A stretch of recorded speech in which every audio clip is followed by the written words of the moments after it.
সবচাইতে বেশি জান্নাতে প্রবেশ করাবে যে আমল, বিষ্ণু বললেন, এক হচ্ছে আল্লাহর ভয়, আরেক হচ্ছে সর্বোত্তম আচরণ। প্রিয় ভাইরা, ইসলামের মেজাজটাকে চিনে নেন, ইসলামের এসেন্সটাকে বুঝে নেন। আমরা ভালো আচরণকে গুরুত্ব দিতে চাই না। অনেক নামাজি লোক দেখবেন নামাজ পড়তে পড়তে কপালে কালো দাগ ফেলে দিচ্ছে, বাসায় বউয়ের সাথে খারাপ আচরণ করে, খিটখিটে মেজাজের, প্রতিবেশীর সাথে শুধু ঝগড়া, কলিগদের সাথে ঝগড়া, মারামারি, দুঃসম্পর্ক, এরকম আছে না? নাই বলেন, আছে না? কিন্তু নামাজি, অনেক বড় হাজি, একদিনও কোরআন তেলাওয়াত মিস হয় না।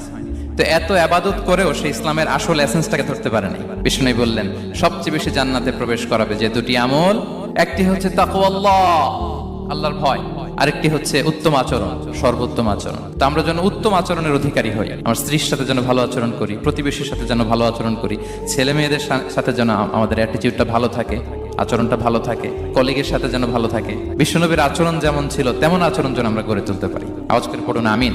সুনানে আবু দাউদের এক